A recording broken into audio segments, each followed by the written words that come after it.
Hi, I'm Christina Whitney, a Handi Quilter studio educator. Let me tell you about our Ruler of the Month Club 8, Boundless Borders.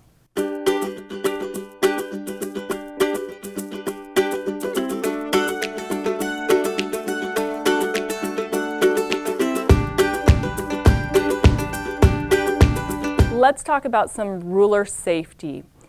One of the most important things that you need to have are your ruler base.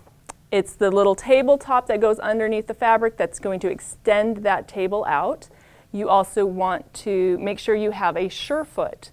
This surefoot has the higher profile to prevent the rulers from hopping over and causing damage. So those two things you definitely want to have. The third thing is handy grip. It is just a little sticky sandpaper that you put on the back of your rulers that helps to hold the ruler in place so it's not shifting as you're quilting. So those are the three things that you will want to have with working with rulers.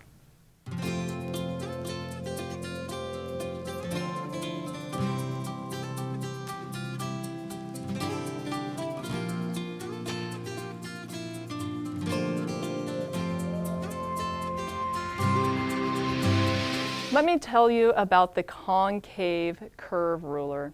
This one is super fun because it has 3 different arcs. It also has a straight edge up here at the top, and so it's super fun because you can fit it in just random places because it's got all of those different arcs, so you can make it work in fun ways. So let me show you what I've done with that. Let's look down here. I have this border here, and I went ahead and I did some spacing marks. So I used my handy pencil and marked just whatever I needed to make it fit that length. And now what I'm going to do is use the curve. Actually, I used this curve on this one. And I'm going to put my hopping foot right here so my needle is on the seam. Line the ruler up against my hopping foot. And then up here at the top, I'm going to make sure that I have this top part rotated so it's 1/4 of an inch away from where I want to hit. So that gives me room for the needle and the hopping foot spacing. So as I'm stitching along, the hopping foot's rubbing up against that ruler foot, or up against the ruler, but the needle is going to be 1/4 of an inch away from the ruler. So that way I can stop right here, and then I'm going to change the position. And you're going to notice that it's kind of a little awkward how you're going to hold the ruler. So you got to kind of play with it and see what works for you.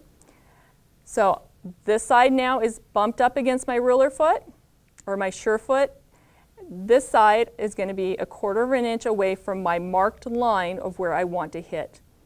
And then I'm going to stitch around. Same thing. Lining it up, stitch up to my mark, stitch around to the next mark. And then this one, I added a little bit extra to it. So I took my ruler and lined the edge of the ruler up right on my stitch line.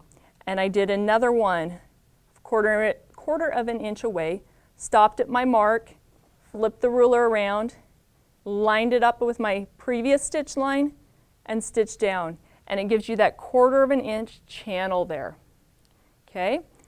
Over here we embellished it a little bit, filled in this area with some feathers, did some diagonal lines on the side.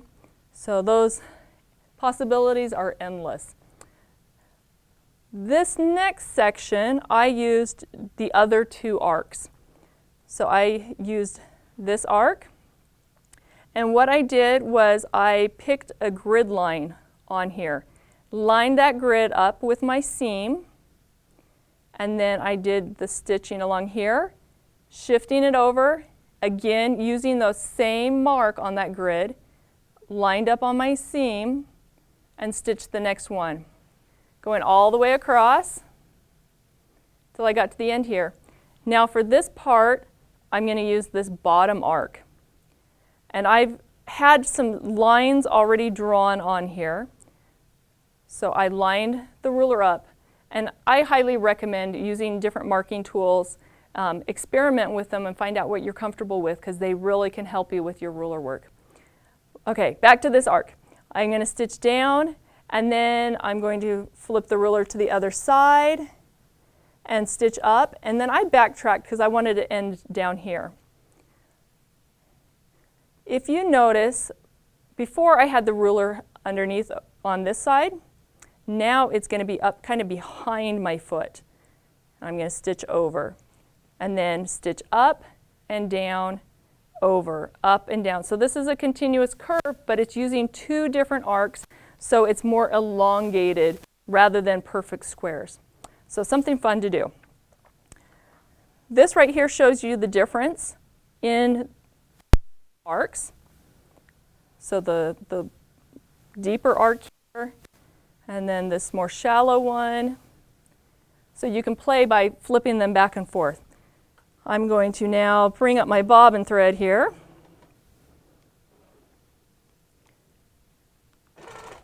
Okay, I've got a purple line along here. I'm going to call that my seam. When you're holding the ruler, I recommend not being right on the edge of the ruler. Find one of these grid lines to put on the seam. Otherwise, you run the risk of bumping off of this edge here. So for this one, I'm going to use the first line that's on there. Okay. Notice that I have to hold the ruler in kind of an awkward position. You'll get used to that. We call it being contortionist. Hug up against the ruler. And then I'm going to stop when I get to my seam or my marked line. And I'm going to shift it over. I'm using that same mark on my ruler to line up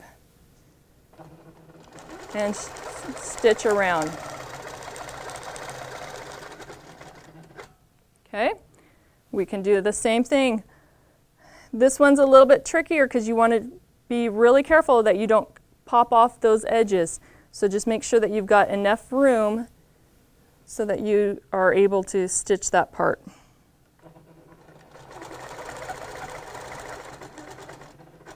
Okay, and then we'll show you this last side here. And again, I'm going to line up with my second line just to be consistent.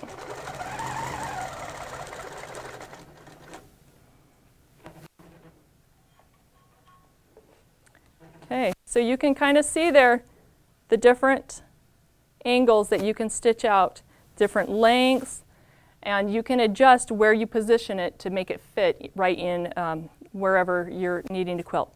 So, the Concave Curves template, have fun with it.